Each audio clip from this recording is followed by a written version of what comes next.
Vous écoutez Indépendance financière et hypothèque, où l'endettement est à éviter, l'épargne est à l'honneur et où la maison complètement payée remplace la voiture de luxe comme symbole de richesse.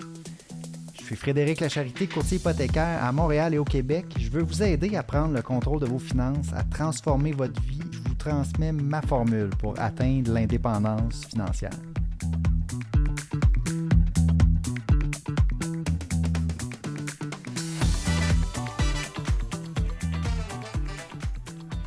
Salut, vous écoutez Indépendance financière et hypothèque, c'est Frédéric Lacharité, courtier hypothécaire à Montréal et au Québec. Bon, aujourd'hui, je fais un court épisode. Je veux parler des hausses d'impôts, OK? Puis, je veux souligner comment les hausses d'impôts, dans le fond, vont nous aider à nous enrichir. La raison, c'est que bon, là, dernièrement, dans l'actualité, il y a eu un nouveau budget fédéral, provincial, puis il y a eu des hausses d'impôts qui ont été annoncées. Et puis là, ben, moi, comme tout le monde, j'aime pas ça tant que ça, payer de l'impôt, OK? Évidemment, quand il arrive le temps des impôts, je fais ma déclaration, je regarde quand même, je suis assez à mon affaire. Je ne veux pas en payer plus que ce que je dois en payer.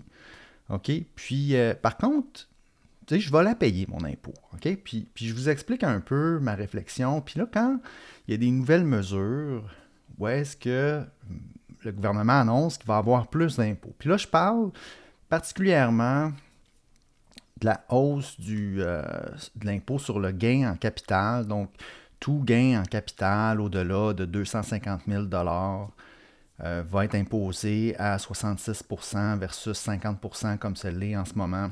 Puis là, je vois beaucoup de réactions dans les médias sociaux, beaucoup de gens qui sont choqués des hausses d'impôts, qui à chaque fois qu'il y a une hausse d'impôts, on voudrait en voir moins et non plus, on se sent attaqué. Mais là, moi, je veux apporter la nuance.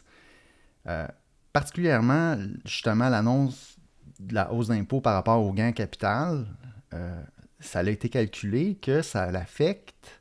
En réalité, il y a 40 000 Canadiens par année qui vont déclarer un gain en capital de plus de 250 000, donc qui techniquement vont être affectés par cette mesure-là. 40 000 Canadiens par année, ça représente 0,13 % des contribuables. OK? 0,13 % des contribuables. Donc, moi, je peux pas... quand je vois des gens qui sont choqués de voir que 0,13 % des contribuables vont payer plus d'impôts, je me demande toujours, OK, est-ce que cette personne-là fait partie des 0,13 % qui vont éventuellement peut-être payer un petit peu plus d'impôts parce que le gouvernement est allé en chercher un peu plus? Écoute, j'ai des gros doutes. Je pense que par défaut, la majorité des gens, quand on entend hausse d'impôts, on se braque, puis on se dit « Ah non, le gouvernement va aller en prendre plus, puis va le gaspiller. » Moi, c'est pas comme ça que je pense. Donc, je pense que l'impôt, surtout quand on va aller chercher à 0,13 % dans le fond de la population, puis on s'entend là, que ceux qui déclarent des gains en capital comme ça, c'est ceux qui ont du capital. Hein? C'est qu'on a un actif qui a une valeur, qui a été acheté à tel prix, on va le revendre plus cher. Déjà, le fait que le gain en capital soit imposé seulement à 50 % 50 % de tout ça, c'est pas imposé du tout. Pourquoi? Versus le revenu qui est imposé à 100 % pour tout le monde, parce que puis là, on s'entend que ça l'affecte tout le monde, hein? Du plus pauvre au plus riche, 100 % de notre revenu est imposable, puis là, après ça, c'est un impôt progressif. Mais pourquoi qu'il y a le gain en capital? Puis du capital, on s'entend que c'est ceux qui ont le plus d'argent qui ont du capital, hein? Des résidences de l'immobilier, c'est pas les plus pauvres qui vont faire du gain en capital. Pourquoi que le gain en capital, c'est imposé juste à 50 %. Puis là, on l'augmente un petit peu à 66 %. Puis en plus, on se garde un 250 000 de base, que si notre gain en capital est en bas de 250 000, qui est énorme, dans le fond, la règle ne changera pas. Bref, Ce que j'essaie de dire, c'est que la redistribution de richesse que les paliers d'impôts font, que la fiscalité met en place, c'est une bonne chose. OK? C'est ce qui fait en sorte que quelqu'un peut passer de 0 $ de valeur nette à 1 million, à 2 millions. Hein? Moi, je pense que la fiscalité devrait encourager l'accumulation pour que ce soit quand même équitable pour quelqu'un qui veut accumuler un capital, qui veut améliorer sa vie, protéger, se créer bâtir un patrimoine, qui puisse le faire, versus encourager ceux qui ont déjà beaucoup de capital à aller encore plus vite pour l'accumuler. Donc, les mesures fiscales, comme celle du gain en capital qui a été annoncée cette semaine, qui touche 0,13% des contribuables, ça l'affecte les plus nantis, ça l'affecte les plus riches, puis dans une petite mesure, c'est une bonne chose. C'est une bonne chose. Il faut éventuellement mettre en place des mécanismes pour niveler un peu le terrain de jeu. Parce que depuis les années 80, on s'entend, il y a eu des baisses d'impôts, on a enlevé la réglementation, puis quand tu as du capital, quand tu es super riche, ben, ça devient de plus en plus facile de s'enrichir encore plus. Puis ce qui est difficile, c'est pour la personne qui veut passer de 0 à 1 million, à 2 millions. Et puis, je pense que les gouvernements sont très conscients de ça. Il y a beaucoup de mesures fiscales qui, justement, vont alléger pour être capable d'arriver à un certain niveau de confort financier. Et puis ça n'a pas le choix. Ça ne peut pas être le libre marché qui fait ça. Okay? Ça prend un gouvernement qui, à un moment donné, met des barrières, qui met des mécanismes en place pour éviter les abus. Parce que c'est bien connu, s'il n'y a personne qui surveille, ben il y a des abus. Ça n'a pas le choix. Puis, donc, l'impôt sur les plus riches, il faut s'habituer, il va en avoir d'autres. Puis là, ouais, ça va freiner. Là, vous pouvez dire, OK, ça va freiner l'investissement parce que là, aux États-Unis, eux, sont moins imposés sur le gain en capital qu'au Canada. Ben, écoute, moi, ma façon de penser, je pense qu'aux États-Unis, ils vont y arriver, là. Puis je pense que partout ailleurs, plus qu'on va avancer dans le temps, plus les gouvernements vont devenir sophistiqués, puis ils vont être capables d'arriver avec des mécanismes qui font du sens pour redistribuer la richesse, pour faire en sorte que quelqu'un qui commence à zéro peut accumuler quelque chose et changer sa situation financière et non pas se faire écraser par ceux qui ont le plus de capital, qui de plus t'en as, plus que c'est facile d'en faire et plus c'est injuste en réalité envers l'ensemble de la population. Je pense que les hausses d'impôts, quand les gouvernements arrivent pour en mettre, on devrait applaudir, féliciter les mesures comme celle qui a été mise en place la semaine passée et non pas aller contre ces idées-là. Je trouve ça très dommage que la majorité des gens, donc même en dehors, j'imagine, c'est pas juste ceux qui sont dans le 0,13% qui sont pas d'accord avec la hausse d'impôt sur le gain en capital. Ça va bien au-delà de ça, mais pourquoi que les autres seraient pas d'accord? Je comprends pas. C'est une bonne chose. C'est une bonne chose. Puis, donc ça, c'était une petite parenthèse cette semaine que je voulais faire sur les hausses d'impôts. On a un bon mécanisme en place. L'impôt progressif, c'est une bonne chose. Sans ça, on n'aurait pas toute l'éducation, la santé, tout un système de justice qui rend... C'est pas parfait. C'est pas parfait, OK? On s'entend, là. Puis, tu sais, les gouvernements, c'est de la bureaucratie. Il y a des trucs qui sont pas efficaces là-dedans.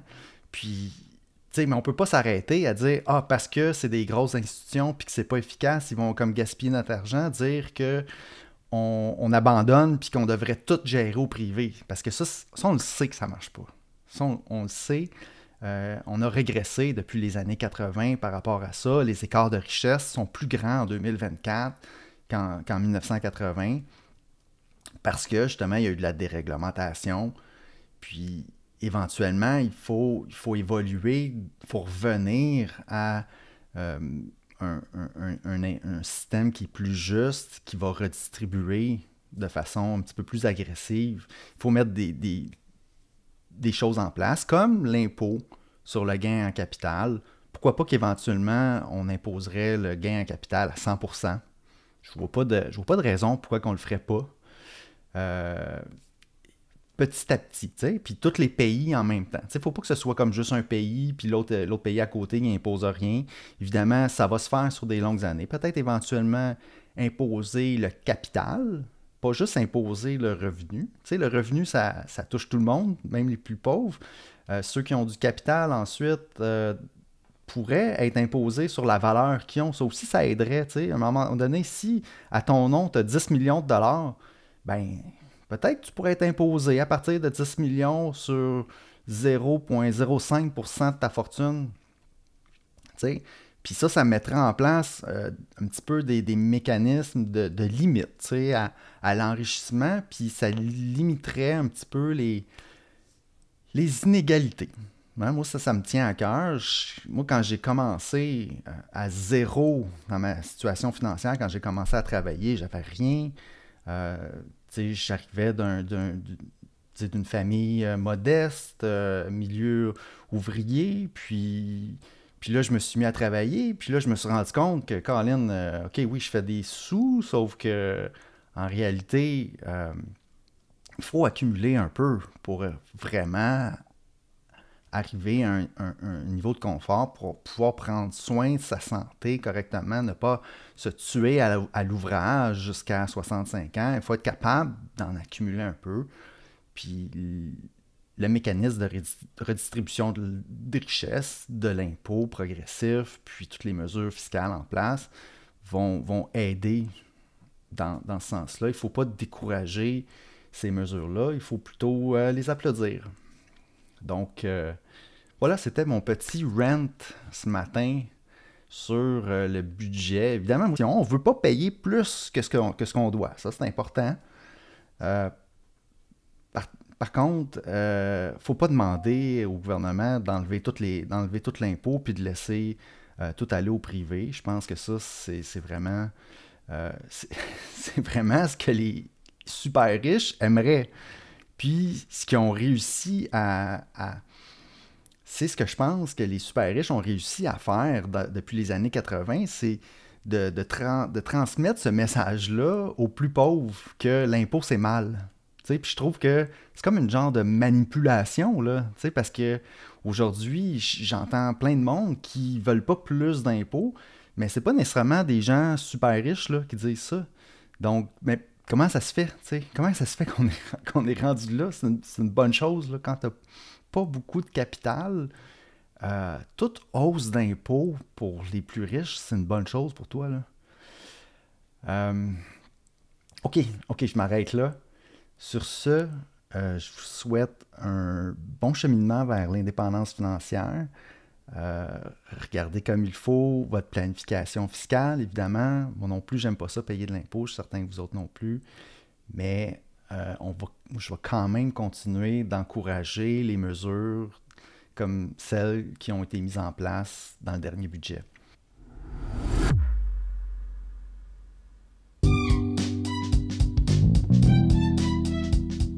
Alors, si vous avez apprécié l'émission, je vous invite à vous abonner. J'ai aussi une page Facebook à laquelle vous pouvez vous abonner. Ça s'appelle Frédéric Lachèreté, courtier hypothécaire. Vous verrez passer mes publications hypothécaires quotidiennement. Si vous avez des questions ensuite d'hypothèque pour moi, achat, renouvellement, refinancement, n'hésitez pas à communiquer avec moi en prenant rendez-vous. L'adresse parleravecfred.com. C'est un site, ça va vous mener directement sur mon calendrier. Vous pouvez choisir la date, l'heure, choisir le moment qui vous convient pour prendre rendez-vous. Ensuite, par courriel à hypothèque au pluriel, donc hypothèque avec un S, à commercial frédériclacharité.com, téléphone 514-243-8994. Toutes ces infos-là sont disponibles dans les notes de l'émission. Puis ça me fera plaisir de parler d'indépendance financière et d'hypothèque avec vous.